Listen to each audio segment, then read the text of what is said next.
మన పట్ల ఎంతో ఇష్టము కలిగి ఉన్నాడు. అందుకే రక్షింపు నేర్పినట్లు యెహోవా హస్తము కురచకాలేదు. ఆయన ఒక్కసారి గుప్పిలి విప్పాడంటే మన కరువు అంత పోదు.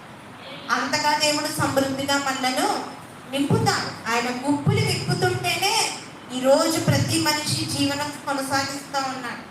ప్రతి వ్యక్తి కూడా తన కుటుంబం కోసం ప్రార్థన చేయాలి. ప్రభా, నీ గుప్పులు విప్పవా, నీ గుప్పులు విప్పు నా కుటుంబంపై, నా కుటుంబాన్ని ఆశీర్వదించు ప్రభా. అయితే నువ్వు ఆశీర్వదించే కొలది కూడా నేను నీ సన్నిధానంలో నమ్మకంగా ఉంటాను. నువ్వు నమ్మకంగా లేకపోతే నీకు వచ్చే ఆశీర్వాదం వెనక్కి వెళ్ళిపోవచ్చు.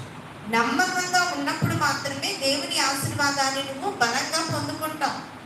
దేవుని యొద్ద నుండి ఆశీర్వాదం పొందుకోవాలంటే మనము దేవుని ఎదుట సాగిలపడి నమస్కరించి దేవునికి స్తుతులు స్తోత్రాలు చెల్లించే వారిగా మనం ఉండాలి. ఎందుచేతనగా నోట